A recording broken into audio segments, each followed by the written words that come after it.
नमस्कार दोस्तों, आपका अपना चैनल हिंदी जंक्शन पर स्वागत है। मैं परवेश कुमार सिन्हा आप लोगों के बीच पुनः एक बार महत्वपूर्ण वीडियो के साथ उपस्थित हुआ हूं। अगर आप नए हैं तो चैनल को सब्सक्राइब करके बेल आइकन को दबा दें ताकि आने वाला वीडियो का नोटिफिकेशन आपको मिलता रहे। दोस्तों, जैसा कि आप सभी को पता है, हम लोग बीपीएससी टीआरई 4.0 जो अपकमिंग वैकेंसी है उसी की तैयारी कर रहे हैं। तो उसी से संबंधित आज एक और महत्वपूर्ण प्रैक्टिस सेट लेकर उपस्थित हुआ हूं। तो आप लोग वीडियो के अंत तक बने रहिएगा, एक एक प्रश्न को देखिएगा और अंत में कमेंट कीजिएगा कि आपका 80 प्रश्न में कितना सही हुआ है। बीपीएससी कोई सिलेबस नहीं जारी करता, तो कहीं से भी प्रश्न पूछने के लिए स्वतंत्र है। आपको सभी टॉपिक का अध्ययन करना होगा और व्याकरण पे ज़्यादा फोकस करना होगा। व्याकरण के लगभग जो महत्वपूर्ण टॉपिक थे उसको करवा दिए हैं। 5-7 और जो महत्वपूर्ण टॉपिक है उसका भी लेक्चर करवाया जाएगा और हिंदी साहित्य का है उसका जो लेक्चर है करवाया जा चुका है 1 से 40 तक। तो इन सारी चीज़ों का आप लोग जो है अध्ययन कीजिए। प्रीवियस सेट करवाया जा चुका है, उसको देखिए कि प्रश्न कैसे पूछा जाता है और प्रैक्टिस सेट बनाइए कि इसमें आपका कितना सही होता है, आपका तैयारी कैसा है। तो इन सारी चीज़ों से जुड़िए और अपनी तैयारी को बेहतर कीजिए। हिंदी जंक्शन चैनल पे आपका संपूर्ण चीज़ें उपलब्ध है। 80 नंबर का जो हिंदी साहित्य का पूछा जाता है लगभग सभी चीज़ उपलब्ध है। 1-2 टॉपिक छोड़ दिया जाए तो जो महत्वपूर्ण टॉपिक है उसको करवाया जा चुका है। आगे जो है समय मिलेगा उसको करवाया जाता रहेगा। तो आज जो है प्रैक्टिस सेट को देखने वाले हैं। तो चलिए देखते हैं आज कौन सा प्रैक्टिस सेट करने वाले हैं। तो आज हम लोग अभ्यास सेट 30 करेंगे, यानी 30वां प्रैक्टिस सेट को करने वाले हैं। अगर आप बीपीएससी टीआरई 4.0 के टीजीटी पीजीटी यानी 6 से लेकर 12 तक हिंदी विषय के किसी भी वर्ग की तैयारी आप कर रहे हैं तो ये वीडियो आपके लिए महत्वपूर्ण होने जा रहा है, क्योंकि सभी के लिए जो है ये अनिवार्य है। कहीं से भी प्रश्न पूछ सकता है। जैसा कि आप प्रीवियस प्रश्न देखिएगा तो आपको पता चलेगा पीजीटी से ज़्यादा हार्ड प्रश्न टीजीटी का पूछा हुआ है, 6 to 8 का पूछा हुआ है। तो इसलिए ये नहीं मन में सोचें कि ये पीजीटी का है टीजीटी का है, सभी के दृष्टि से महत्वपूर्ण है। सभी को देखते हुए ये जो है प्रैक्टिस सेट बनाया गया है। आप प्रश्न जो देखिएगा खुद पता चल जाएगा। तो आप लोग वीडियो के अंत तक बने रहिएगा। किसी भी स्टेट का पीजीटी टीजीटी का अगर तैयारी आप कर रहे हैं, हिंदी से संबंधित किसी भी कंपटीशन का तैयारी कर रहे हैं तो उसके लिए भी ये वीडियो काफ़ी लाभप्रद होगा। आप लोग वीडियो को देखिए, एक एक प्रश्नों को देखिए, समझिए और जो है आंसर कीजिए, ताकि जो है आपका तैयारी का आकलन किया जा सके। अंत में कमेंट कीजिएगा कि कितना आपका सही हुआ है। इस वीडियो में हम हिंदी के 80 प्रश्नों का अभ्यास करेंगे, जिसमें 40 प्रश्न हिंदी साहित्य से रहेंगे और 40 प्रश्न हिंदी व्याकरण के रहेंगे।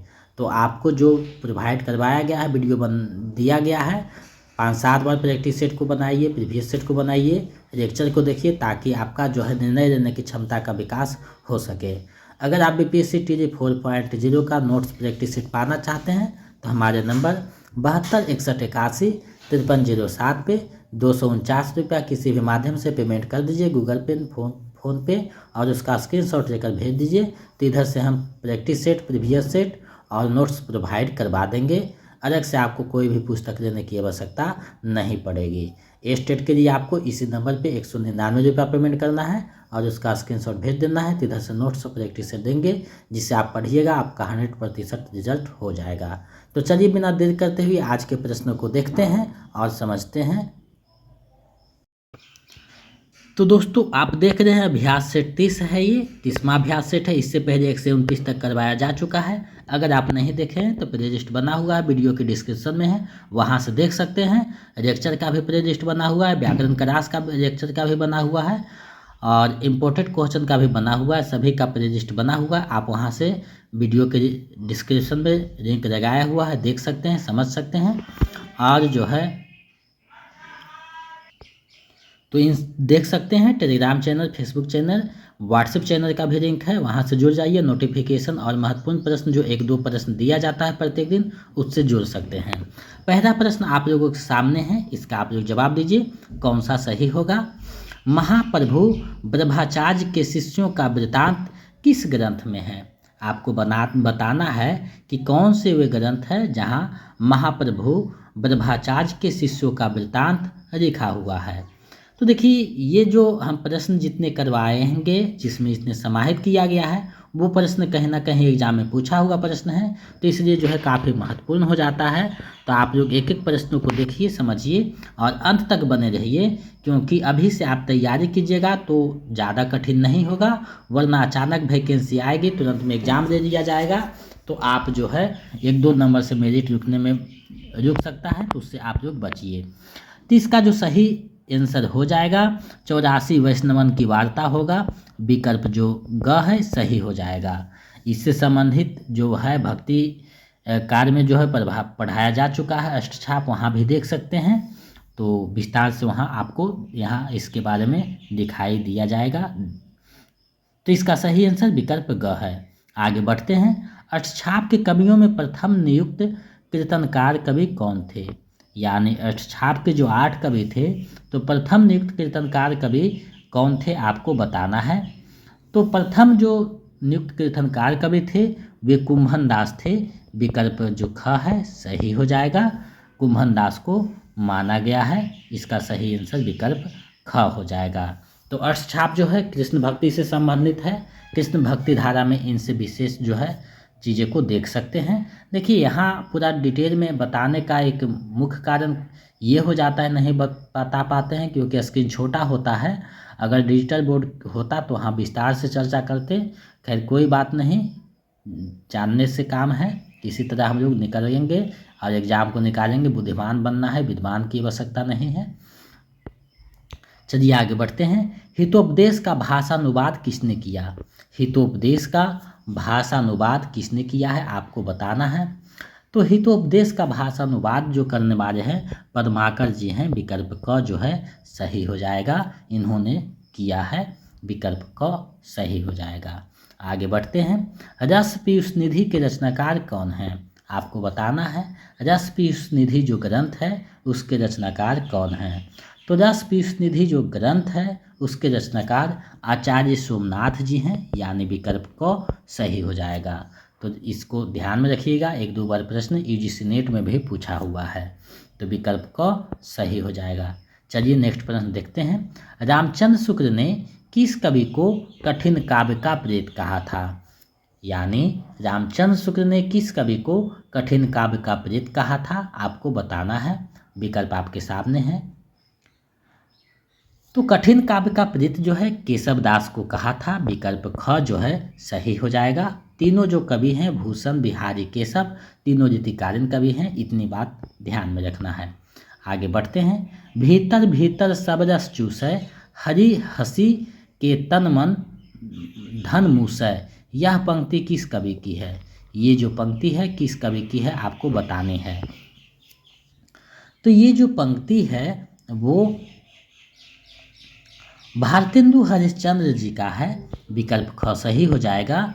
यदि भारत में जो अंग्रेजों का शासन था, धन जो यहाँ का सब लूट रहा था, उसी पे जो है ये व्यंग्य किया हुआ है, उसी पे जो है कटाक्ष किया हुआ पंक्ति है, विकल्प ख सही हो जाएगा। नेक्स्ट प्रश्न देखते हैं। आज रात इससे परदेसी, चर कीजय विश्राम यहीं, जो कछु वस्तु कुटी में मेरे ग्रहण संकोच नहीं, ग्रहण करो संकोच नहीं। उक्त पंक्तियों के जो है रचनाकार कौन है? तो ये जो पंक्ति है वो श्रीधर पाठक जी का है, यानी विकल्प ख सही हो जाएगा। देखिए कभी कभी जो प्रश्न है ज़्यादा जटिल पूछ देता है, जैसे TRE 1 में, कभी कभी जो है ज़्यादा सरल पूछ देता है, जैसे TRE 3 में।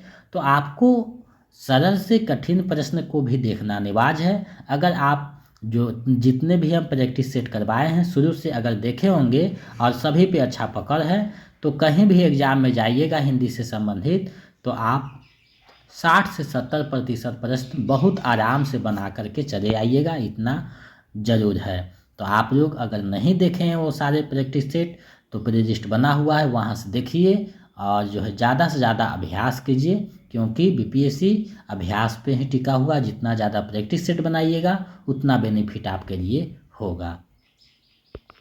चलिए आगे बढ़ते हैं, अगले प्रश्न को देखते हैं। प्रकाशन वर्ष के अनुसार मैथिली शरण गुप्त की रचनाओं का सही अनुक्रम है, यानी सही क्रम क्या है प्रकाशन की दृष्टि से आपको बतानी है। तो देखिए प्रकाशन की दृष्टि से सही जो है उसमें हो जाएगा, देखिए सबसे पहले जानना है कि कब किसका प्रकाशन हुआ था। तो साकेत का क्या है 1931 ईस्वी है, भारत भारती का 1912 है, यशोधरा का 1932 है, विष्णुप्रिया का 1957 है। तो इस प्रकार अगर आप सजाइएगा तो सबसे पहले भारत भारती आएगा, उसके बाद साकेत आएगा, उसके बाद यशोधरा आएगा, उसके बाद जो है विष्णुप्रिया आएगा। तो विकल्प ग इसका सही आंसर हो जाएगा। तो कुछ प्रमुख जो रचनाकार हैं उसके बारे में जानना, उसके जो रचनाओं के बारे में जानना, प्रकाशन का हुआ था जानना जरूरी होता है। अब देखिए मैथिली शरण गुप्त का बात किया जा रहा है, तो मैथिली शरण गुप्त को राष्ट्र कवि का उपाधि दिया था। अब आप लोगों को ध्यान में आ रहा होगा तो खुद बताइए कि मैथिली शरण गुप्त को राष्ट्र कवि की उपाधि किसने दी थी, ये आप लोग कमेंट करके हमें बताइएगा। तो इसका सही आंसर विकल्प ग हो जाएगा। चलिए आगे बढ़ते हैं, अगले प्रश्न को देखते हैं। राम की शक्ति पूजा कविता मूलतः किस संकलन में संकलित किया हुआ है, यानी राम की जो शक्ति पूजा कविता है वो किस कविता संग्रह में संकलित किया हुआ है आपको बतानी है। तो राम की शक्ति जो पूजा जो कविता है वो अनामिका कविता संग्रह में संकलित किया हुआ है। अब प्रश्न उठता है कि ये किसकी कविता है, तो सूर्यकांत त्रिपाठी निराला की कविता है, ये आपको ध्यान में रखना है। तो ये निराला की प्रमुख कविता है, रंभी कविता है, अनामिका संकलन में संकलित है। निराला किस काल के थे, तो छायावाद के प्रसिद्ध रचनाकार थे। तो विकल्प क इसका सही आंसर हो जाएगा। तो इतना जानकारी आपको रखना जरूरी होता है, क्योंकि एग्जाम में घुमा करके शब्दों में उलझा करके प्रश्न पूछ सकता है, तो उसी से आपको बचना है। चलिए आगे बढ़ते हैं अगले प्रश्न की तरफ। अगला प्रश्न कह रहा है छायावाद के किस कवि का काव्य अरविंद दर्शन से प्रभावित है, यानी बताना है कि छायावाद के वे कौन से कवि हैं जिनका काव्य पे अरविंद दर्शन का प्रभाव जो है दिखता है, अरविंद दर्शन से प्रभावित है। तो ये जो प्रश्न है इसका सही जवाब आप लोग दीजिए। 10वां प्रश्न है, 5 विकल्प आपको सामने है, जिसमें चौथा और 5वां विकल्प आपको उलझाने वाला रहता है, उससे आपको बचना है। तो अरविंद दर्शन का जो प्रभाव है वो दिखता है किस पे, सुमित्रा नंदन पंत के काव्यों पे दिखता है। विकल्प ग इसका सही आंसर हो जाएगा। तीनों जो है छायावादी कवि हैं और एक जो है महादेवी वर्मा है। 4 छायावाद के प्रमुख स्तंभ है, ये भी ध्यान में रखना है। छायावाद का जो समय था 1918 से 1936 तक जो है चलता है, ये भी आपको पता होनी चाहिए। तो इसका सही आंसर विकल्प ग हो जाएगा। सुमित्रा नंदन पंत जो है अरविंद दर्शन से प्रभावित था इनका काव्य। अब सुमित्रा नंदन पंत को कौन सा कवि कहा जाता है, तो प्रकृति का सुकुमार कवि कहा जाता है, ये भी आपको अच्छे से पता होनी चाहिए। तो इसका सही आंसर विकल्प ग हो जाएगा।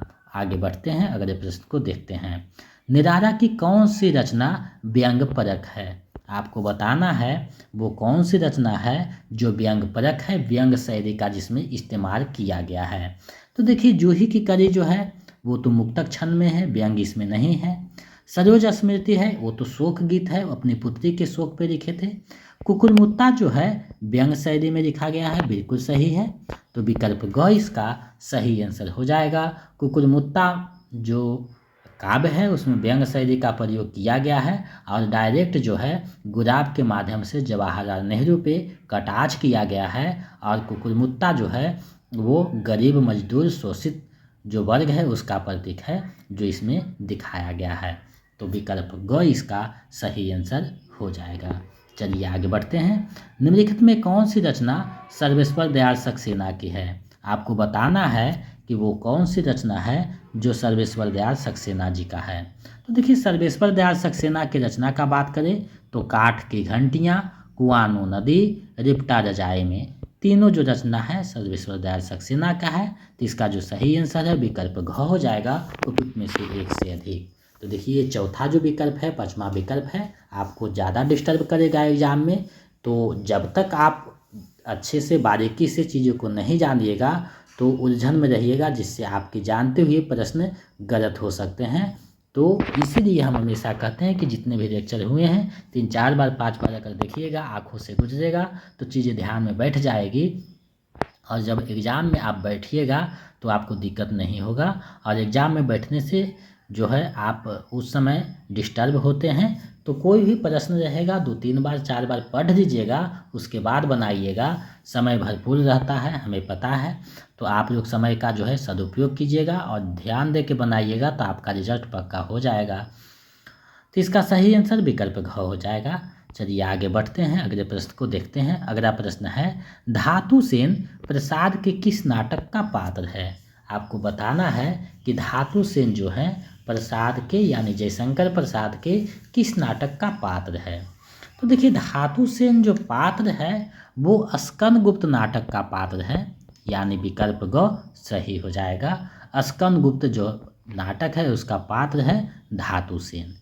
तो स्कंदगुप्त नाटक जो है उसके पात्र में धातु सेन है, स्कंदगुप्त है और अनंत देवी है, देवसेना है। तो ये सब जो है आपको ध्यान में रखना है, और तीनों नाटक जो है जयशंकर प्रसाद की है, इतनी बातें भी पता होनी चाहिए। जयशंकर प्रसाद की जो प्रमुख रचना है कामायनी है, जिसका प्रकाशन 1935 में हुआ था, जिसमें 15 सर्ग है, तो ये भी जानकारी होनी चाहिए। तो इसका सही आंसर विकल्प ग हो जाएगा। आगे बढ़ते हैं, अगले प्रश्न को देखते हैं। स्वर्ग की झलक एकांकी के रचनाकार हैं। स्वर्ग की झलक एकांकी के रचनाकार कौन है, ये बताना है आपको। तो ये जो एकांकी है इसके रचनाकार उपेंद्र नाथ अस्क जी हैं। विकल्प ग जो है सही हो जाएगा, उपेंद्र नाथ अस्क का ये एकांकी है। जयशंकर प्रसाद का एक एकांकी है एक घूंट, ये भी पता होनी चाहिए, जो कि प्रथम एकांकी माना जाता है। तो विकल्प इसका ग सही आंसर हो जाएगा। आगे बढ़ते हैं। धरती धन्ना अपना उपन्यास के लेखक हैं। धरती धन्ना अपना उपन्यास के लेखक हैं, तो कौन है इसके लेखक, आप बताइए। आपके समक्ष जो है 5 विकल्प हैं। तो धरती धन जो उपन्यास है उसके रचनाकार जगदीश चंद्र जी हैं। विकल्प क सही हो जाएगा, जगदीश चंद्र जी हैं। और ये जो है यूजीसी नेट के सिलेबस में भी लगा हुआ है। अमरकांत जो हैं कहानीकार हैं, विवेकी राय जो है उपन्यासकार हैं, ये भी आप ध्यान में रखिएगा। तो विकल्प क इसका सही आंसर हो जाएगा। नेक्स्ट प्रश्न को देखते हैं। समांतर कहानी आंदोलन के प्रवर्तक हैं। समांतर कहानी आंदोलन के प्रवर्तक हैं, तो कौन है इसके प्रवर्तक, आपको बताना है। तो समांतर कहानी आंदोलन के जो प्रवर्तक है उसमें कमरेश्वर का नाम आता है। विकल्प ख सही हो जाएगा। कमरेश्वर जो है समांतर कहानी आंदोलन के प्रवर्तक के रूप में आते हैं। विकल्प ख सही हो जाएगा। तो इसका सही आंसर विकल्प ख हो जाएगा। नेक्स्ट प्रश्न देखते हैं। वंदे वाणी विनायको निबंध संकलन के रचयिता कौन है? वंदे वाणी विनायको निबंध संकलन के रचयिता कौन है, आपको बतानी है। तो ये जो निबंध है वो रामवृक्ष बेनीपुरी जी का है। विकल्प ख सही हो जाएगा, रामवृक्ष बेनीपुरी का निबंध है। नेक्स्ट प्रश्न देखते हैं। नागरिक प्रचारणी पत्रिका का प्रकाशन कब शुरू हुआ? नागरिक प्रचारणी पत्रिका का प्रकाशन कब शुरू हुआ, ये आपको बतानी है। तो इसका जो शुरुआत हुआ वो 1896 ईस्वी से हुआ है पत्रिका का शुरुआत। तो विकल्प ख इसका सही आंसर हो जाएगा। नागरिक प्रचारणी सभा जो है वो स्थापित हुआ था, उसी का जो है नागरिक प्रचारणी पत्रिका है जो 1896 में शुरू किया गया था। तो इस प्रश्न का सही आंसर विकल्प ख हो जाएगा। आगे बढ़ते हैं अगले प्रश्न की तरफ। प्रजा हितैषी अखबार कहाँ से निकलता था? तो प्रजा हितैषी जो अखबार था वो कहाँ से निकलता था, आपको बताना है। तो ये जो है आगरा से निकलता था प्रजा हितैषी अखबार। विकल्प ग सही हो जाएगा। अगर पत्र पत्रिका वाले टॉपिक नहीं देखे हैं तो करवाया जा चुका है, आप वहाँ से देखिए सारे पत्र पत्रिका कहाँ से निकलते थे, कौन संपादक थे, हिंदी का प्रथम पत्रिका कौन था, तो ये सारी चीज़ वहाँ से देख सकते हैं, एक एक चीज़ देख सकते हैं, क्योंकि यहाँ बताना संभव नहीं है, क्योंकि स्पेस कम है और समय भी कम है। चलिए आगे बढ़ते हैं। अलंकार संप्रदाय के प्रवर्तक हैं, तो अलंकार संप्रदाय के प्रवर्तक कौन हैं बताना है आपको। 5 विकल्प हैं। तो अलंकार संप्रदाय के प्रवर्तक जो हैं वो भामा हैं, विकल्प ग सही हो जाएगा। अलंकार जो संप्रदाय है उसके प्रवर्तक भामा है। रीति संप्रदाय के वामन हैं और भरत मुनि जो हैं वो रस संप्रदाय के प्रवर्तक हैं। ये भी आपको ध्यान होना चाहिए। तो रस के भरत मुनि, रीति के वामन और अलंकार के भामा, 6 संप्रदाय है, 3 का बता दिए। बाकी जो है काव्य शास्त्र में आपको बताया गया है, वहाँ से आप देख लीजिएगा, चीज़ें स्पष्ट हो जाएगी। आगे बढ़ते हैं। प्रसाद की गुंदा कहानी में भारत के इतिहास के किस युग का चित्रण है। प्रसाद यानी जयशंकर प्रसाद की जो गुंडा कहानी है उसमें भारत के इतिहास के किस युग का चित्रण किया गया है आपको बतानी है। तो किस युग का चित्रण हुआ है इसमें आप बताइएगा। तो इसमें जो चित्रण किया गया है वो ईस्ट इंडिया कंपनी के समय का जो है चित्रण किया गया है। विकल्प ग सही हो। ये मुगल शासन है, थोड़ा सा कन्वर्ट हो गया है, तो ईस्ट इंडिया कंपनी का जो है चित्रण किया गया है। विकल्प ग इसका सही आंसर हो जाएगा। तो इस प्रकार से देखिए प्रश्न पूछ सकता है। जब आप TRE 1.0 के प्रश्न को देखिएगा, TGT का या PGT का, तो आपको खुद पता चल जाएगा। इसलिए हम जो है प्रीवियस सेट करवा चुके हैं, ताकि आप देखिए कि प्रश्न कैसे पूछता है, कैसे कैसे जो है स्टैंडर्ड बढ़ रहा है और कैसे जो है प्रश्न उलझाता है। तो इन सारी चीज़ों को अगर आप देख रहे होंगे तो खुद पता चल गया होगा, और सेट जब बना रहे होंगे तो आपको पता चल रहा होगा कि आपके स्तर का पूरा ध्यान रखा गया है। तो इसका सही आंसर विकल्प ग हो जाएगा। आगे बढ़ते हैं, अगले प्रश्न को देखते हैं। 22वां प्रश्न है, मोहन राकेश का कौन सा नाटक मध्यवर्गीय जीवन की विडंबना को प्रस्तुत करने वाला एक सशक्त नाटक है। यानी मोहन राकेश के द्वारा वो कौन सा नाटक लिखा गया है जिसमें मध्यवर्गीय जीवन की विडंबना को प्रस्तुत करता है और वो एक सशक्त नाटक के रूप में सामने आता है। तो ऐसा जो किया गया है वो आधे अधूरे नाटक में किया गया है, यानी विकल्प ख इसका सही आंसर हो जाएगा। यानी आधे अधूरे नाटक में मध्यवर्गीय जो परिवार है उसकी विडंबना को प्रस्तुत किया गया है। विकल्प ख सही हो जाएगा। अब लहरों के राजहंस और आषाढ़ के एक दिन दोनों नाटक भी मोहन राकेश का है, ये जानकारी आपको होना चाहिए। तो इसका सही आंसर विकल्प ख हो जाएगा। चलिए नेक्स्ट प्रश्न को देखते हैं। ऊंचा पर्वत गहरा सागर एकांकी के एकांकीकार कौन है। यानी ऊंचा पर्वत गहरा सागर जो एकांकी है उसके रचनाकार कौन है। तो ये जो एकांकी है वो विष्णु प्रभाकर के द्वारा लिखा गया है। विकल्प क सही हो जाएगा। ये भी प्रसिद्ध एकांकी है जो एग्जाम में कभी कभी पूछ देता है। तो जो महत्वपूर्ण चीज़ें हैं उसी को मैंने यहाँ बताने का प्रयास किया है, और मेरी यही प्रबल इच्छा रहती है कि आप लोग जो हिंदी जंक्शन से जुड़े हैं सभी का रिजल्ट हो, अच्छे जो है प्रदर्शन आप लोग कीजिए।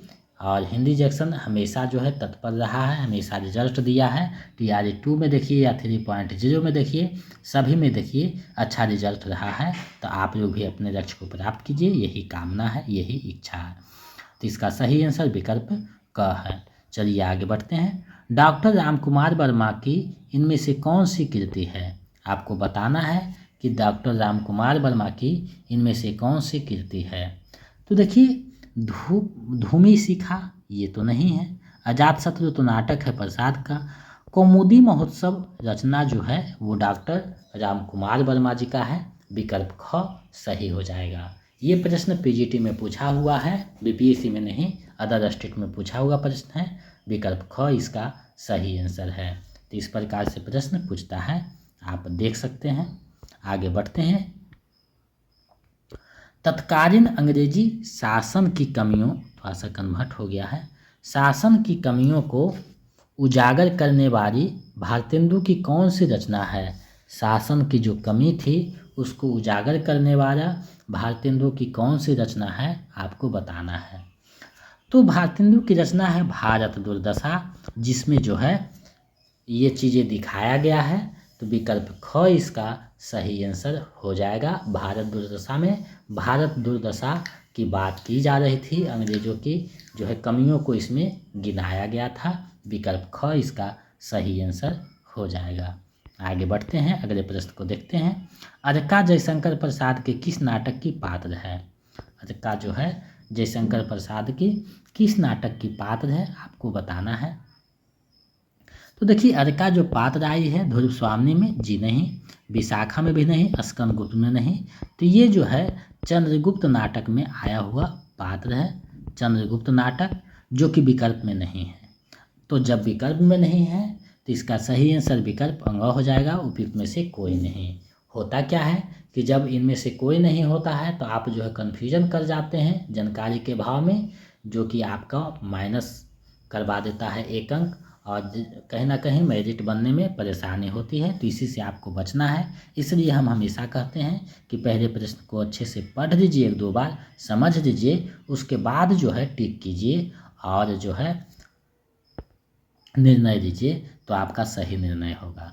तो विकल्प अंग इसका सही आंसर हो जाएगा।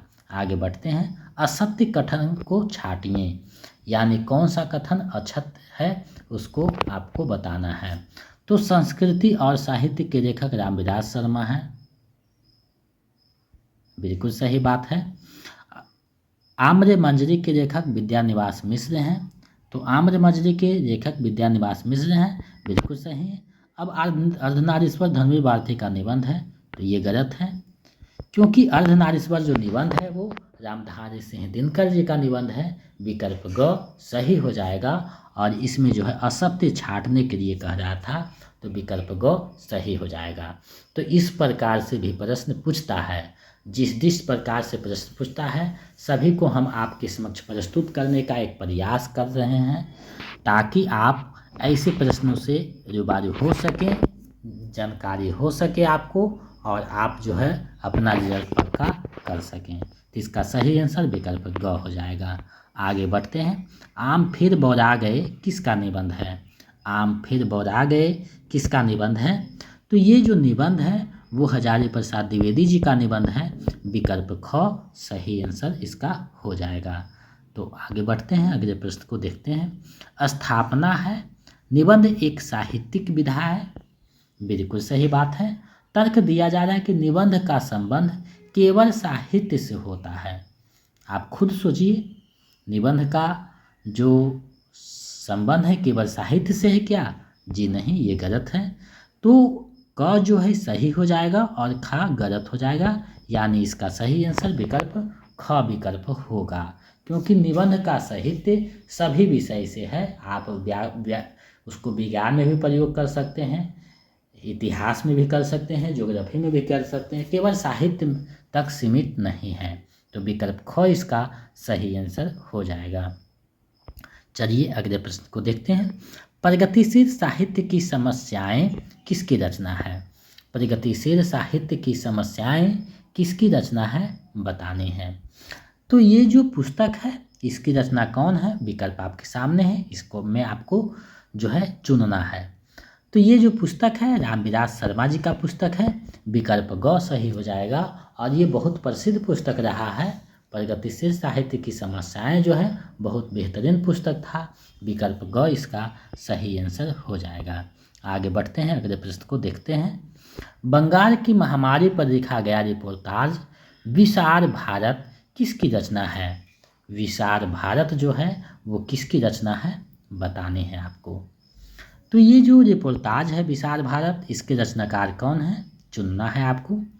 अगर आप रिपोर्टाज पढ़े होंगे तो वहाँ ध्यान में दिए होंगे तो पता चल रहा होगा, ये रांगे राघव की रचना है। विकल्प ख इसका सही आंसर हो जाएगा। रांगे राघव जो है उन्हीं की रचना है विशाल भारत, जो बंगाल की महामारी पर लिखा गया एक रिपोर्टाज है। तो विकल्प ख इसका सही आंसर हो जाएगा। आगे बढ़ते हैं।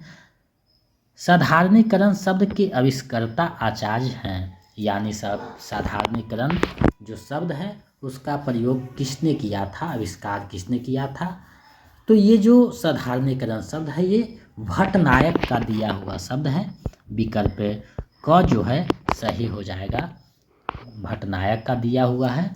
जब काव्य शास्त्र पढ़िएगा तो उसमें साधारणीकरण का चर्चा होगा और उसमें जो है भट्टनायक का नाम आएगा, तो विकल्प क जो है सही हो जाएगा। आगे बढ़ते हैं। नारी शिक्षा के लिए भारतेंदु जी ने कौन सी पत्रिका निकाली? नारी शिक्षा के लिए भारतेंदु हरिश्चंद्र ने कौन सी पत्रिका निकाली थी? तो ये जो पत्रिका निकाली थी भारतेंदु जी ने, वो पत्रिका का क्या नाम था? विकल्प आपके सामने है। तो 12 बुधनी जो पत्रिका था उसको उन्होंने निकाले थे 1873 में।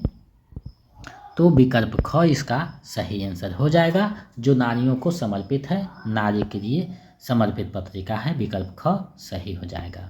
चलिए आगे दे पढ़ते हैं, अगले प्रश्न को देखते हैं। असंगत को छांटिए। असंगत को छांटिए, तो असंगत का इसमें चयन करना है। तो परेख के चुड़ैल जो है राजा भगवान दिन का रचना है, बिल्कुल सही है। ईदगाह कहानी प्रेमचंद का है, बिल्कुल सही है। 11 वर्ष का समय जैनेन्द्र का नहीं है, रामचंद्र शुक्ल जी का कहानी है 11 वर्ष का समय, जो 1903 ईस्वी में प्रकाशित हुआ था। तो विकल्प ग सही हो जाएगा। असंगत को छांटने के लिए बोल रहा है और असंगत यही है। 11 वर्ष का जो समय है वो रामचंद्र शुक्ल का कहानी है, तो विकल्प ग इसका सही आंसर हो जाएगा। चलिए आगे बढ़ते हैं। आप लोग वीडियो के अंत तक बने रहिएगा। प्रत्येक प्रश्न आपके लिए क्या है, बहुत ही महत्वपूर्ण है और अंत में बताइएगा कि आपका कितना सही हुआ है 80 प्रश्न में। ज़्यादा अपनी कम पराई किसकी रचना है? ज़्यादा अपनी कम पराई किसकी रचना है? तो ये जो रचना है उपेंद्र नाथ अस्क का है, विकल्प ख जो है सही हो जाएगा। आगे बढ़ते हैं। कबीर तथा अन्य निर्गुणपंथी संतों के द्वारा अंतर साधना में रागित्मकता, भक्ति और ज्ञान का योग तो हुआ, पर कर्म की दिशा वही रही जो नाथपंथियों के यहाँ थी। उक्त कथन किसका है? यानी ये जो कथन है, ये कथन किसका है? तो ये जो कथन है वो रामचंद्र शुक्ल जी का कथन है, विकल्प क सही हो जाएगा। यानी विकल्प क इसका सही कथन हो जाएगा, सही आंसर हो जाएगा।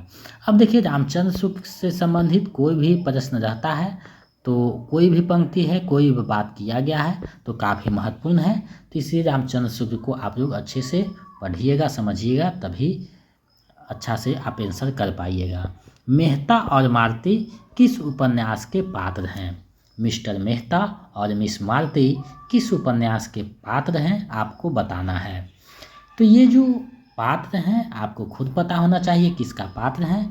गबन का? जी नहीं। आपका बंटी? जी नहीं। मंगलसूत्र? इसका भी नहीं है। तो ये किसका पात्र है? तो एक रचना है गोदान और इसके रचनाकार हैं प्रेमचंद। प्रेमचंद इसके रचनाकार हैं और यही गोदान के पात्र है मिस्टर मेहता और मिस मालती। तो विकल्प इसका जो सही आंसर है उपयुक्त में से कोई नहीं, यानी विकल्प ग सही हो जाएगा। विकल्प अ जो है सही हो जाएगा। ये गोदान के पात्र हैं जिसके रचनाकार मुंशी प्रेमचंद हैं और जिसका प्रकाशन 1936 में हुआ था।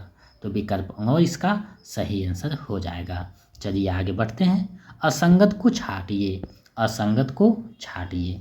अब देखिए यहाँ असंगत को छांटना है और देखिए इधर सभी जो है आत्मकथा है। तो जूठन आत्मकथा किसका है? ओम प्रकाश वाल्मीकि का। अन्या से अनन्या प्रभा खेतान का है, बिल्कुल सही है। हाथ से मृदुला गर्ग का नहीं, रमनिका गुप्ता का है। निका गुप्ता, रमनिका गुप्ता का है और यही जो है गलत है, असंगत है। तो विकल्प ग इसका सही आंसर हो जाएगा। चलिए आगे बढ़ते हैं, अगले प्रश्न को देखते हैं। निम्न में कौन सी बोली पश्चिमी हिंदी की नहीं है? निम्न में कौन सी बोली जो है पश्चिमी हिंदी का नहीं है, आपको बताना है। तो देखिए पश्चिमी हिंदी का कौन सा नहीं है? तो ब्रज, बुंदेली, खड़ी बोली तीनों जो है पश्चिमी हिंदी का है, लेकिन इसमें नहीं है पूछ रहा है। तो तीनों हैं और नहीं पूछ रहा है, तो उपयुक्त में से कोई नहीं, यानी विकल्प अंग इसका सही आंसर हो जाएगा। चलिए आगे बढ़ते हैं। देवनागरी लिपि में कितनी स्वर ध्वनियाँ हैं? देवनागरी लिपि जो है उसमें कितनी स्वर ध्वनियाँ हैं, आपको बतानी है। तो देवनागरी लिपि में जो है 11 स्वर ध्वनियाँ हैं, मुख्यतः 11 हैं, यानी विकल्प क इसका सही आंसर हो जाएगा। अब देखिए यहाँ जो भी आंसर बताया जा रहा है बीपीएससी के अनुसार ही बताया जा रहा है, तो उसी को मान करके आपको चलना है। तो विकल्प क इसका सही आंसर हो जाएगा। तो साहित्य के प्रश्न यहाँ तक देखे 40 प्रश्न साहित्य के थे, और अब जो 40 प्रश्न रहेंगे व्याकरण के रहेंगे। तो अब व्याकरण के प्रश्नों को देखते हैं। मो सम कौन कुटिर सम खामी खर कामी, इनमें कौन सा अलंकार है? इसमें कौन सा अलंकार है आपको बताना है। तो इसमें जो अलंकार आया है वक्रोक्ति अलंकार आया है, विकल्प ख जो है सही हो जाएगा। अब देखिए अलंकार वाले टॉपिक अगर नहीं पढ़े तो करवाया जा चुका है, पिछले TRE 2 में करवाया गया था, वहाँ से आप देख सकते हैं, या फिर आगे करवाया जाएगा वहाँ आप देखिएगा। तो विकल्प ख सही हो जाएगा। आगे बढ़ते हैं। रहमन जो गति दीप की कूद कपुत गति सोय, बारे उजियारे रगे बढ़े अंधेरो हो, इसमें कौन सा अलंकार है? तो इसमें जो अलंकार आया है वो श्रेष्ठ अलंकार है, यानी विकल्प ख इसका सही आंसर हो जाएगा। कूद कपूत इस प्रकार से आप देख रहे हैं, तो विकल्प ख इसका सही जो है अर्थ दे रहा है, श्रेष्ठ अलंकार है, विकल्प ख सही हो जाएगा। आगे बढ़ते हैं। निम्न में कौन सा पीछे चलने वाला वाक्य के लिए एक शब्द है? जो पीछे चलने वाला होता है उसके लिए एक शब्द जो है प्रयोग किया जाता है, वो कौन सा है? तो जो पीछे चलता है उससे क्या कहते हैं? देहाती भाषा में पिछरग्गू आप लोग कह देते हैं, जो कि गलत है। उसे अनुगत कहते हैं, यानी उसके अनुसार चलने वाला। पीछे चलने वाला यानी किसी के अनुसार जो है आगे चलता है तो उसे अनुगत कहते हैं, यानी वही रास्ता पे चलने वाला। विकल्प क जो है सही हो जाएगा। आगे बढ़ते हैं। पारा उतरना मुहावरा का सही अर्थ है। पारा उतरना मुहावरा का सही अर्थ क्या है आपको बताना है। देखिए हिंदी का अगर तैयारी आप कर रहे हैं तो आपको एक हिंदी व्याकरण की पुस्तक रखनी चाहिए। अगर कोई भी हिंदी का पुस्तक है व्याकरण का तो अच्छी बात है, नहीं है तो आधुनिक हिंदी व्याकरण और रचना है डॉक्टर वासुदेव प्रसाद का, बहुत अच्छी पुस्तक है, उसको आप लोग रख लीजिएगा।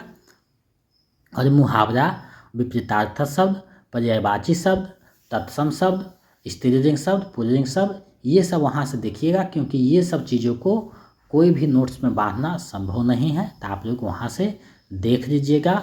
अगर आप पुस्तक लेना चाहते हैं तो वीडियो में टैग किया हुआ है, आप वहाँ से ले सकते हैं।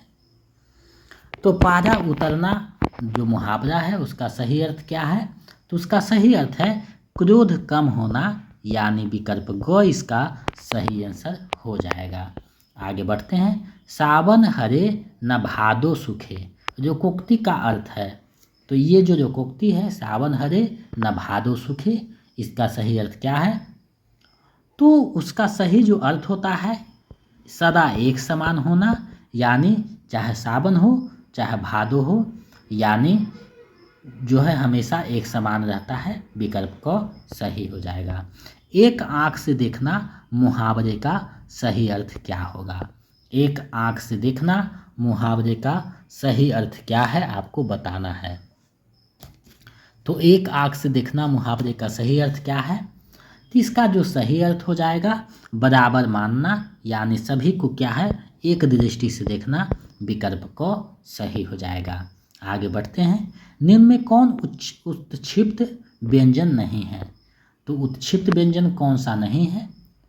तो वर्णमाला में हम पढ़ाए हैं, अगर आप नहीं देखे हैं तो पहला जो क्लास है व्याकरण का वर्णमाला है 41वां क्लास, आप वहाँ देखिएगा। अगर देखे होंगे तो सही बात है, आप पकड़ लिए होंगे। विकल्प ग सही हो जाएगा, यानी झ जो है उत्क्षिप्त व्यंजन नहीं है, तो विकल्प झ सही हो जाएगा, यानी विकल्प ग सही हो जाएगा। ये दोनों क और ख सही है। आगे बढ़ते हैं। त्रिलोचन में किस समास की योजना है? त्रिलोचन 3 जो है संख्यावाचक है, तो इसमें जो है त्रिलोचन का अर्थ क्या है? तो देखिए यहाँ संख्यावाचक है, द्विगुणी समास हो जाएगा, जो कि क्या है विकल्प में नहीं दिया हुआ है। तो इसका सही आंसर उपयुक्त में से कोई नहीं, यानी विकल्प अंगो सही हो जाएगा। समास टॉपिक पढ़ा दिए हैं, वहाँ से आप देख सकते हैं। आगे बढ़ते हैं। मध्य पुरुष सर्वनाम है, तो मध्य पुरुष सर्वनाम कौन सा है आपको बताना है। तो मध्य पुरुष सर्वनाम, जब सर्वनाम हम पढ़ाए हैं वहाँ बहुत अच्छी तरीक़ा से बता दिए हैं। अगर आप वहाँ देखे होंगे तो पता चल रहा होगा। तो जो है मध्य पुरुष सर्वनाम है, विकल्प ग सही हो जाएगा। आगे बढ़ते हैं। तत्सम शब्द है, तो तत्सम शब्द कौन है आपको बताना है। तो परिवहन जो है तद्भव है, पहिया भी तद्भव है, लेकिन प्रभाव जो है तत्सम शब्द है, विकल्प ख जो है सही हो जाएगा। आगे बढ़ते हैं। निम्नलिखित में कौन शुद्ध शब्द है, निम्नलिखित में कौन जो है शुद्ध शब्द है आपको बताना है। तो देखिए, छिपकली नहीं छिपकली होता है, तो ये गलत है। आशीर्वाद बिल्कुल सही है। कठिनाई में ये जो है हर्षी का मात्रा होता, तो ये जो है गलत है। तो विकल्प ख इसका सही आंसर हो जाएगा। आशीर्वाद इस प्रकार से लिखा जाएगा। आगे बढ़ते हैं। पीड़ा शब्द का विशेषण है, तो पीड़ा जो शब्द है उसका विशेषण क्या होगा। तो इसका जो सही विशेषण हो जाएगा पीड़ित हो जाएगा, यानी विकल्प ख सही हो जाएगा। तो इस प्रकार से प्रश्न पूछता है व्याकरण का, इस देखिएगा आप समझिएगा तो पता चल रहा है। आगे बढ़ते हैं। अमर आज दिल्ली नहीं गया क्योंकि पानी बरस रहा था, यह किस वाक्य का उदाहरण है। यह जो है किस वाक्य का उदाहरण है। तो ये जो है संयुक्त वाक्य का उदाहरण है। जब वाक्य सेक्शन पढ़िएगा तो आपको खुद पता चलेगा। दो जो है अलग अलग कार्य हो रहा है और दोनों को क्या है जोड़ा गया है, विकल्प ग सही हो जाएगा। अवगत शब्द में कौन सा उपसर्ग लगा हुआ है। तो अवगत जो शब्द है उसमें अब उपसर्ग लगा हुआ है, विकल्प ग सही हो जाएगा। और उपसर्ग हम पढ़ा दिए हैं, तो वहाँ आप ध्यान दिए होंगे तो समझ में आ रहा होगा। तो इसलिए हम हमेशा कहते हैं जितना ज़्यादा प्रैक्टिस सेटअप कीजिएगा उतना बेहतर आपका तैयारी होगा। चलिए आगे बढ़ते हैं, अगले प्रश्न को देखते हैं।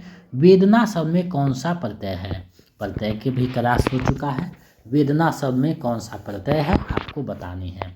तो वेदना जो शब्द है उसमें अन्ना प्रत्यय आया है, विकल्प जो ख है सही हो जाएगा। तो विकल्प ख इसका सही आंसर है। आगे बढ़ते हैं। पुरोहित शब्द का संधि विच्छेद है, तो पुरोहित शब्द का सही संधि विच्छेद क्या है। तो पुरः जुरहित पुरोहित, विकल्प ख इसका सही आंसर होगा। संधि विच्छेद पढ़ाए थे, उसमें बारीकी से बताए हैं। आगे बढ़ते हैं। निम्नलिखित में कौन सा शब्द कर्मधारय समास का उदाहरण है।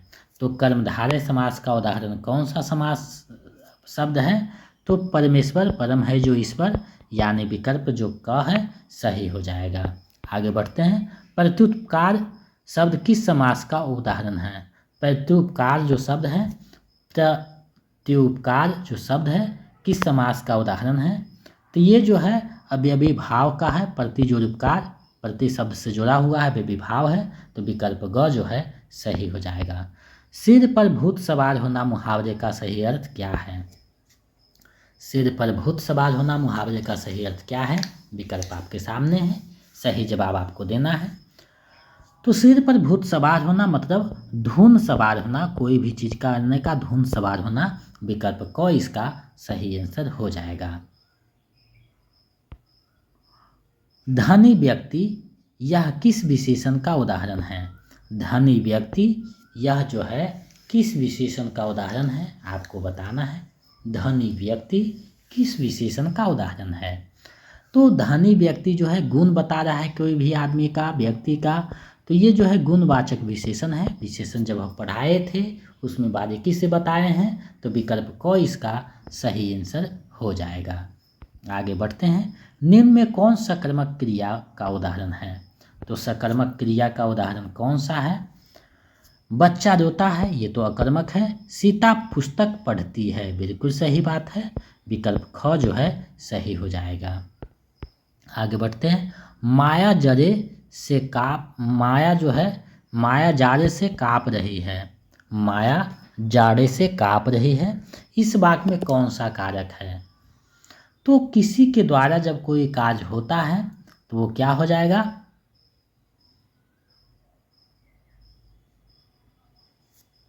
विखंडन और द्वारा, ये चीज़ आपको समझना है।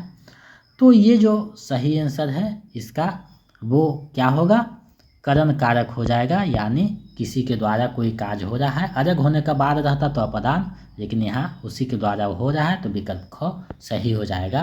कारक में हम बहुत अच्छे से पढ़ाए हैं। आगे बढ़िएगा। स्पर्श व्यंजनों की संख्या कितनी है? तो स्पर्श व्यंजनों की संख्या वर्णमाला पढ़ाए थे, उसमें बताए थे कि स्पर्श जो व्यंजन है उसकी संख्या कितनी है, 25 है। विकल्प ग सही हो जाएगा, क वर्ग से लेकर प वर्ग तक। आगे बढ़ते हैं। जहाँ तक सध सके वाक्य खंड के लिए एक शब्द है। जहाँ तक सध सके वाक्य खंड के लिए एक शब्द क्या होगा? तो इसके लिए एक शब्द होगा यथा साध्य। विकल्प ग सही हो जाएगा। अनेक शब्दों के लिए एक शब्द है। तो इस प्रकार से प्रश्न पूछता है। आगे बढ़ते हैं। मेघ का पर्यायवाची शब्द है। तो मेघ का पर्यायवाची शब्द क्या है? तो इसका जो पर्यायवाची शब्द है पयोद हो जाएगा, यानी विकल्प ख सही हो जाएगा। मेघ मतलब बादल होता है, तो पयोद मतलब भी बादल है। हेम मतलब बर्फ होता है। सविता मतलब नदी होता है। तो ये आप देखिएगा, विकल्प ख सही हो जाएगा। निम्नलिखित में कौन शुद्ध है? आपको बताना है कि इसमें से कौन सा जो शब्द है शुद्ध है। तो आप देखिएगा, अस्थाई बिल्कुल शुद्ध है, बीमारी, शताब्दी, तीनों जो है शुद्ध शब्द है। और इसमें कौन सा शब्द शुद्ध है? तो उपयुक्त में से एक से अधिक, यानी विकल्प घ सही हो जाएगा। तो देख रहे हैं सेट में कि कैसे कैसे जो है घ और अण जो विकल्प है आपको फंसा रहा है, तो इसी से आपको बढ़ना है। आगे बढ़ते हैं। चढ़ाई में कौन सा प्रत्यय है? चढ़ाई जो शब्द है उसमें कौन सा प्रत्यय है? तो उसमें जो है आई प्रत्यय आया है, यानी विकल्प क जो है इसका सही आंसर हो जाएगा। आगे बढ़ते हैं, अगले प्रश्न को देखते हैं। सूर्य किस शब्द का उदाहरण है? तो सूर्य जो शब्द है वो किसका उदाहरण है? तो सूर्य जो है तत्सम शब्द है, लेकिन अगर सूरज लिखा होता तो तद्भव हो जाता। तो विकल्प ख जो है सही हो जाएगा। आगे बढ़ते हैं। सेना किस संज्ञा का उदाहरण है? सेना किस संज्ञा का उदाहरण है? तो सेना जो शब्द है वो उदाहरण है समूहवाचक का, हमेशा समूह में रहता है सेना। तो विकल्प ग जो है सही हो जाएगा। मैं स्वयं देख लूँगा किस सर्वनाम का उदाहरण है? मैं स्वयं देख लूँगा किस सर्वनाम का उदाहरण है? तो ये जो उदाहरण है वो निजवाचक है, यानी स्वयं से काम कर रहा है। तो विकल्प क इसका सही आंसर हो जाएगा। अब जो है हम लोग आगे बढ़ेंगे। देखिए यहाँ दिया हुआ है, गद्यांश जो है उसको पढ़ना है और इससे जो संबंधित प्रश्न है उसका जवाब देना है। तो इस प्रकार से जो है टीजीटी में लगभग 4 गद्यांश और पीजीटी में 2 गद्यांश पूछा जाता है। तो इसी का अभ्यास आपको करना है। और गद्यांश का एक नियम है कि अगर आप गद्यांश बना रहे हैं तो अपना मन से कुछ उसमें नहीं जोड़ना है, जैसे कहेगा उसी के अनुसार चलना है। अगर रात को दिन कहेगा तो दिन मानना है, दिन को रात कहेगा तो रात मानना है। अपना मन से जहाँ दिमाग लगाएं तो आपका गद्यांश सही नहीं हो पाएगा। और ये जो है आपका बिल्कुल जो है नंबर उठाने का है। यहाँ गलत कीजिएगा तो आपका नंबर ज़्यादा माइनस हो जाएगा। तो कोशिश कीजिएगा यहाँ सही करने का, सभी में सभी। तो गद्यांश को हम लोग पढ़ते हैं, उसके बाद इससे संबंधित प्रश्न का जवाब देंगे। हम जीवन में सुख समृद्धि के साथ ज्ञान, शांति और कीर्ति भी चाहते हैं। ये चीज़ें तभी मिल सकती है जब हम इनको पाने के लिए अपने समय के एक एक क्षण को बहुमूल्य मानकर उसका सदुपयोग करें तथा निरंतर परिश्रम करते रहें। यह तभी संभव होगा जब हम अपने समय का सही विभाजन और नियोजन कर लें, क्योंकि समय सीमित है और करने के लिए काम अनंत है। जो काम आवश्यकता और महत्व की दृष्टि से पहले पूरे करने हैं उन्हें प्राथमिकता देनी चाहिए। सभी कामों को सफलतापूर्वक पूरा करने के लिए अच्छा स्वस्थ और प्रबल इच्छा शक्ति होनी चाहिए। अतएव जहाँ एक ओर हमें स्वास्थ्य के प्रति सजगता बरतनी चाहिए, वही अपना संकल्प भी ऊंचा बनाए रखनी चाहिए। तो ये गद्यांश था। अभी इससे संबंधित प्रश्न है उसको हम लोग देखते हैं। तो हम जीवन में सुख समृद्धि के साथ क्या चाहते हैं? तो सुख समृद्धि के साथ क्या चाहते हैं? ज्ञान, कीर्ति, शांति। तो विकल्प घ इसका सही आंसर हो जाएगा। आगे है, अपने समय के एक एक क्षण को क्या मानना चाहिए? तो एक एक क्षण को क्या मानना चाहिए? बहुमूल्य मानना चाहिए। विकल्प ग सही हो जाएगा। देखिए, जो चर्चा करेगा गद्यांश में वही विकल्प आपको चुनना है। समय का विभाजन और नियोजन क्यों करना आवश्यक है? क्योंकि समय क्या है? तो समय सीमित है। विकल्प ग जो है सही हो जाएगा। हमें किसके प्रति सजगता बरतनी चाहिए? तो अपने स्वास्थ्य के प्रति सजगता बरतनी चाहिए। विकल्प क सही हो जाएगा।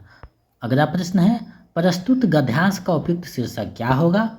तो इसका जो उपयुक्त शीर्षक होगा, समय का सदुपयोग, यानी विकल्प ख जो है सही हो जाएगा। समय पे जोर दिया गया है तो विकल्प ख सही हो जाएगा। आगे बढ़ते हैं, एक गद्यांश और है और इससे संबंधित प्रश्न जो है देख लेंगे, उसके बाद सेट खत्म हो जाएगा। तो देखते हैं, अक्रूर का रथ दोपहर में यमुना तट पर पहुंचा। कृष्ण की अनुमति से अक्रूर ने पवित्र यमुना जल में स्नान किया। मुख प्रदक्षिण करके वे यमुना रह की जगह तह हो जाएगा, तह में प्रविष्ट हुए। उन्होंने डुबकी लगाई और ईश्वर का चिंतन करने लगे। जल में उन्होंने देखा कि श्री कृष्ण बलराम एक सहस्त्र सर्प मुखों से युक्त हैं और उन्होंने पीताम्बर तथा रत्न जड़ित मालाएं धारण की हुई है। शेष जी की गोद में भगवान श्री कृष्ण विराजमान हैं, जिनमें भगवान विष्णु के सभी चिन्ह विद्यमान हैं और ऋषि मुनि उनकी अर्चना कर रहे हैं। अक्रूर को आश्चर्य हुआ कि वे दोनों इतना जल्दी वहाँ कैसे आ गए। जल की सतह से ऊपर उठकर उन्होंने देखा कि कृष्ण और बलराम रथ पर आसीन हैं। जल का दृश्य का अनुभव करते हुए भगवान कृष्ण की प्रशंसा करने लगे। अब देखिए, इससे संबंधित जो प्रश्न है उसको देखना है। तो अक्रूर का रथ किस समय यमुना तट पर पहुंचा था? तो अक्रूर का जो रथ है वो किस समय पहुंचा था? तो इसमें चर्चा किया गया है दोपहर के समय। विकल्प ग जो है सही हो जाएगा। अक्रूर ने कहाँ स्नान किया? तो यमुना नदी का बात कर रहा है। विकल्प ख सही हो जाएगा। ऋषि मुनि किसकी अर्चना कर रहे थे? तो ऋषि मुनि किसकी अर्चना कर रहे थे? तो भगवान विष्णु का कर रहे थे, यानी 78 का जो सही आंसर हो जाएगा विकल्प ग हो जाएगा। श्री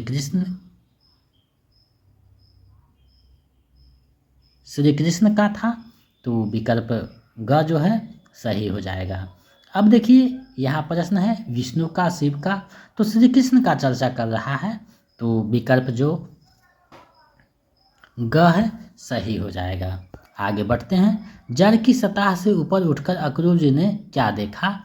तो देखा कि कृष्ण और बलराम रथ पर आसीन थे। विकल्प ग सही हो जाएगा। चलिए, इस वीडियो का अंतिम और 80वां प्रश्न देखते हैं। 80वां प्रश्न है, कौन भगवान कृष्ण की प्रशंसा करने लगा? तो कौन करने लगे? अक्रूर जी करने लगे। विकल्प जो क है इसका सही आंसर हो जाएगा। तो आज मैंने अभ्यास सेट, प्रैक्टिस सेट 30 करवाया है। हमें पूरा विश्वास है, आशा है कि ये आपकी तैयारी में महत्वपूर्ण भूमिका निभाएगा। तो आप लोग जितने भी प्रैक्टिस सेट करवाया गया है उसको अच्छे से देखिए, अपनी तैयारी को बेहतर कीजिए और इस 80 प्रश्नों में आपका कितना सही हुआ है हमें कमेंट करके बताइए, ताकि हम समझ सकें कि आपका तैयारी अच्छे ढंग से चल रहा है या नहीं और आकलन कर सकें। अगर आप चाहते हैं कि BPSC 4.0 का नोट्स प्रैक्टिस सेट आपको मिले तो हमारे नंबर 72 61 81 53 07 इस पे जो है 249 रुपया किसी भी माध्यम से गूगल पे, फ़ोनपे, पेटीएम कर दीजिए और उसका स्क्रीनशॉट लेकर हमें इसी नंबर पे व्हाट्सएप कर दीजिए। तो इधर से हम प्रैक्टिस सेट, प्रीवियस सेट और नोट्स प्रोवाइड करवा देंगे। ए स्टेट के लिए आपको इस नंबर पे 199 रुपया पेमेंट करना है, उसका स्क्रीनशॉट भेज देना है, तब हम इधर से आपको नोट्स प्रैक्टिस सेट भेज देंगे, जिससे पढ़ने से आपका स्टेट हो जाएगा। तो इन सारी चीज़ों को अगर आप रखते हैं तो अलग से कोई पुस्तक लेने की आवश्यकता नहीं है, काफ़ी है, अपनी तैयारी को बेहतर कर सकते हैं। हिंदी जंक्शन चैनल के माध्यम से 4000 प्लस बच्चों ने अपने लक्ष्य को प्राप्त किया है। आगे आप भी कर सकते हैं, आप भी अपने लक्ष्य को प्राप्त कर सकते हैं। तो जितना ज़्यादा हो मेरे चैनल पे practice set, previous set, lecture करवाया गया है उसको ज़्यादा से ज़्यादा देखिए और अपनी तैयारी को बेहतर कीजिए। यही कामना है। आपकी सफलता ही हमारी सफलता है। तो आज के लिए बस इतना है, मिलते हैं एक नए वीडियो में। तो अगर आप नए हैं चैनल को सब्सक्राइब करके बेल आइकन को दबा दें ताकि आने वाला वीडियो का नोटिफिकेशन आपको मिलता रहे। मिलते हैं एक नए वीडियो में। जय हिंद।